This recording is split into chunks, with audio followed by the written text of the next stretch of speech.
Hi, this is Barbara Cavadius. I'm the coordinator for the Morristown group of the Community Share Garden at Genesis Farm.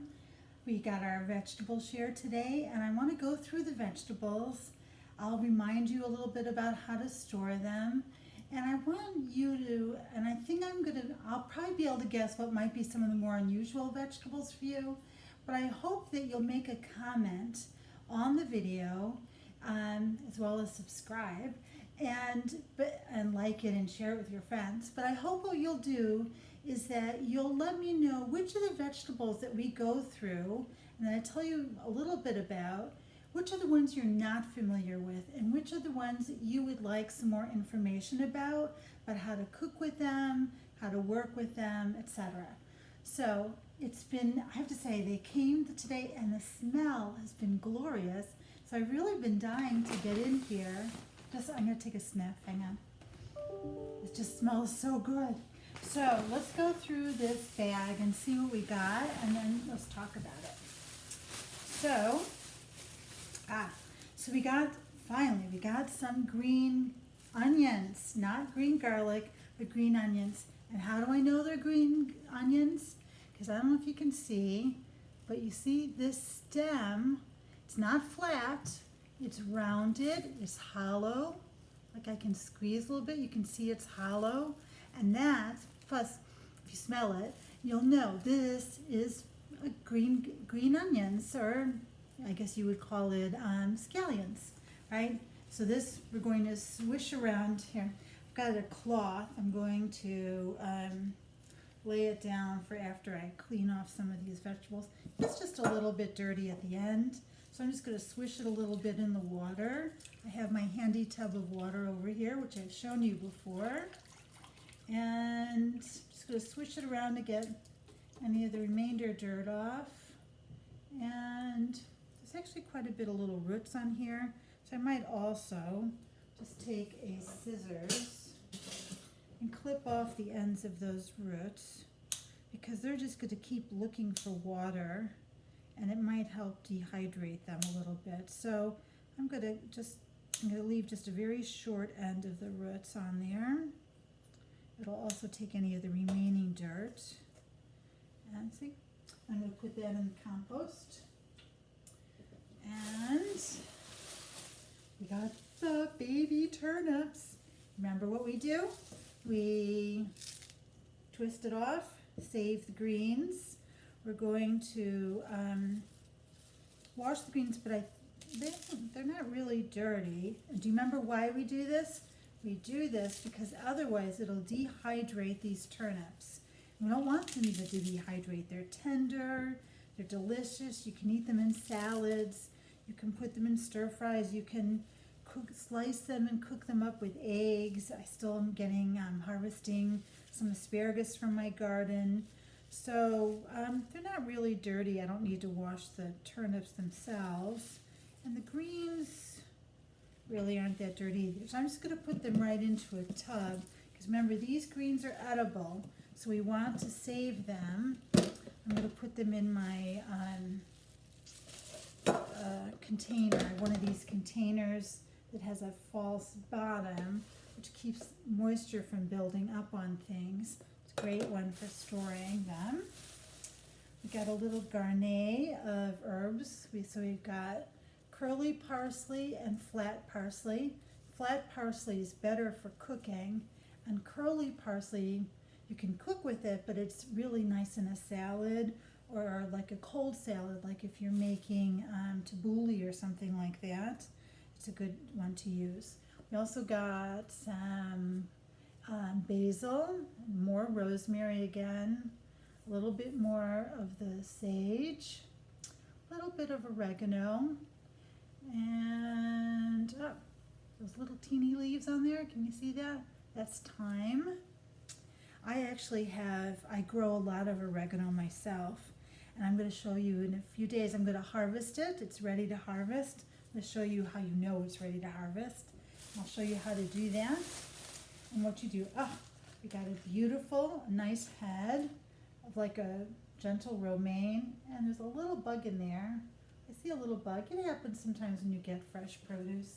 I'm just gonna take it off and put it in the compost because I don't want that bug to go in my refrigerator and maybe keep eating on this. I'm going to just take a quick peek and see if I see any other bugs because I don't want them to keep eating because even though they'll slow down in the fridge, they might still stay alive enough to munch away a little bit.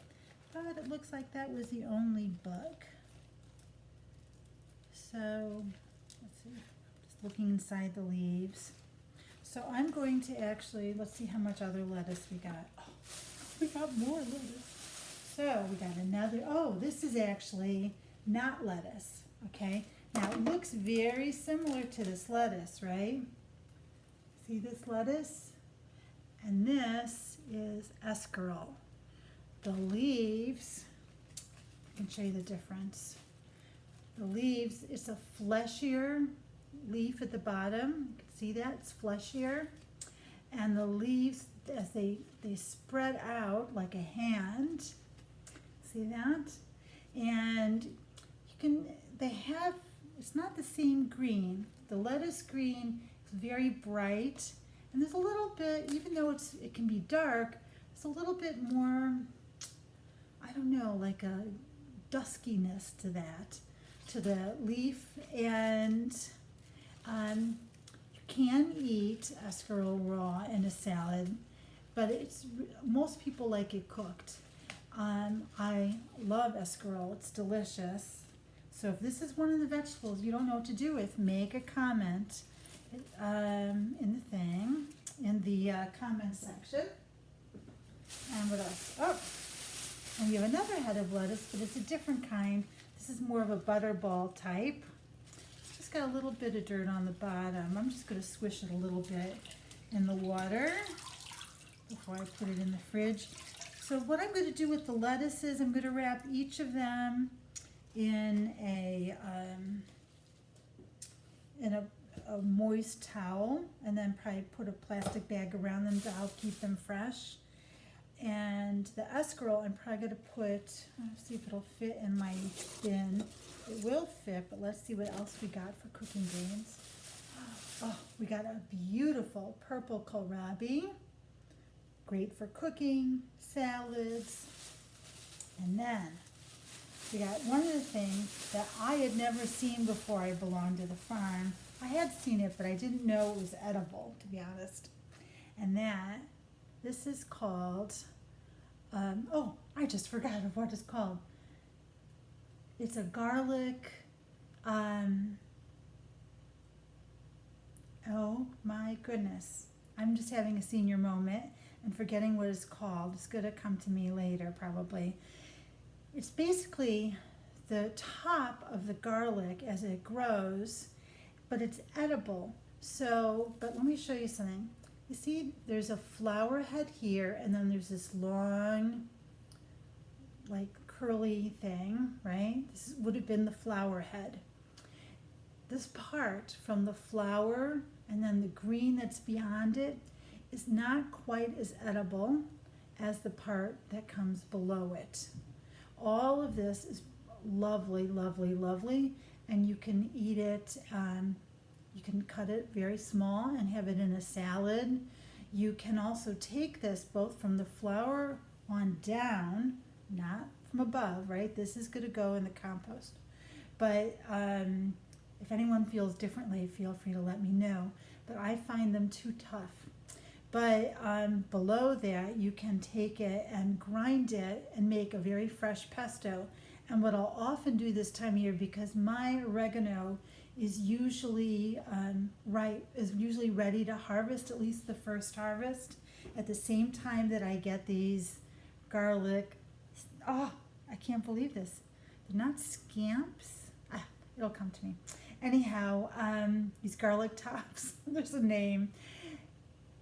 Since these are ready at the same time as my oregano, I usually make a pesto at this time of year with these young garlic top things and my oregano and either walnuts or pine nuts or a combination of those nuts.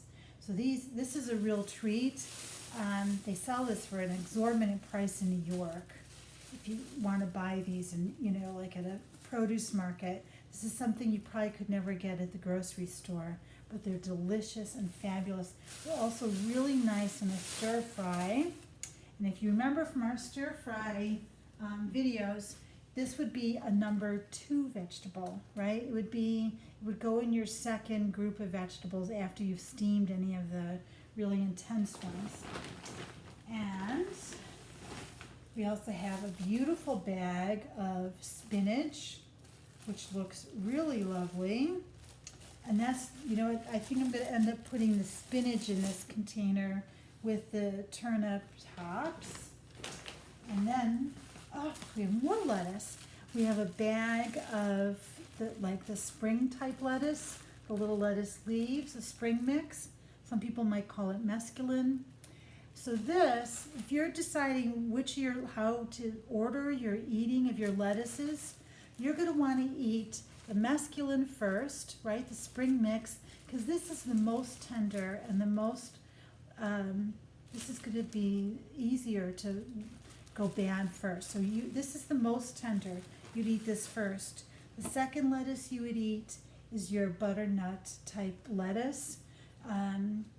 This is also very tender, though mine, I have to tell you, when I wrap it in the towel and I put it in the fridge, it really keeps a long time.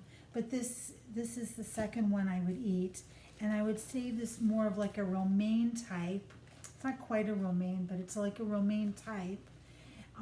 I would eat this last because this is going to hold up the best. It's the sturdiest of the lettuces. And so that would be the order. And then, oh my gosh, we got a little bit of broccoli, which is fabulous. And we got, so happy, we got our first peas. These look like sugar peas, like these are like the Chinese kind, like in Chinese cooking. And so you eat the whole pod. You don't, let's see if you can see it. You don't open it up and take out the little peas inside. That's kind of be a waste. But this whole thing is edible. You can eat it raw, which I love to do. You can dip it and you can stir fry it. This would go in really at the end. I would almost, when they're so tender like this, I'd almost put them in with my greens. But these are the sugar peas. There's another kind I'll show you later. We haven't gotten them yet. Oh, maybe there's one in here. There's another type of sugar pea that's not flat when you get it. It's a sugar snap pea, and it looks more like a green bean almost. It gets very fleshy, and you also eat the whole thing of that. Those, I rarely cook those because I don't like them as much cooked. They're delicious raw, sliced up in a salad. Some people like to cook them. So I had to eat that. That was just too good. And we are so lucky. We still got a few winter vegetables. So your carrots, these are obviously going to go inside my bin. So we got carrots, we got sweet potatoes, and we got some beets. You can tell it's a beet and not a potato. Look, they're a little similar looking, right? They look a little similar looking, but the beet has a top with a little red at the top, and you can see the layers of leaves as it was growing. You see the remainder of the swirls of leaves that are there, and they usually leave the root on because otherwise it would kind of bleed. I don't wash the potato. The potato you don't want to wash, even though it is kind of dirty, but it's not going to go in the fridge, so it's not really a good reason to wash it. I really shouldn't wash the sweet potatoes either, but sometimes they're dirty enough I do wash them. So remember, you're just washing it enough to get the loose dirt off. You're not scrubbing it or really bruising the skin, because otherwise that might darken. And the carrots, after they're washed, will go in a bag that goes in the refrigerator, and they'll stay very nice and beautiful looking. So that's our share today. There's lots of good things, lots of salad foods, lots of foods that we can cook. Let me know what you don't know how to cook or what to do with, and I'll make a video of that in the next few days so that you know what to do with it. And if there's, so I could be wrong, but my guess would be that the escarole, these garlic things, which I'll remember the name, I'm sure, as soon as we stop filming, and I'll tell you the name when I make the video, but my guess is you may not know how to use these, and you may not know about kohlrabi. That's going to be my guess. But you tell me in the comments, and we'll go from there. If you need more recipes or ideas about things to cook with some of these foods, Genesis Farm does have on their website a special page just with recipes. So you can go to the csg@genesisfarm.com website, and you can see recipes there. Also, if you're here in the Morristown area and you want to join us on the Morristown group site on Facebook, we a lot of times will post recipes or ideas of things to do. So you can also do that. And there's lots of vegetable cookbooks out there that will give you wonderful ideas about what to do with this really good smelling and good tasting produce. So I hope this helps introduce you to some of these veggies, and I look forward to hearing from you, and you tell me what you want more information about. Thanks so much. Enjoy.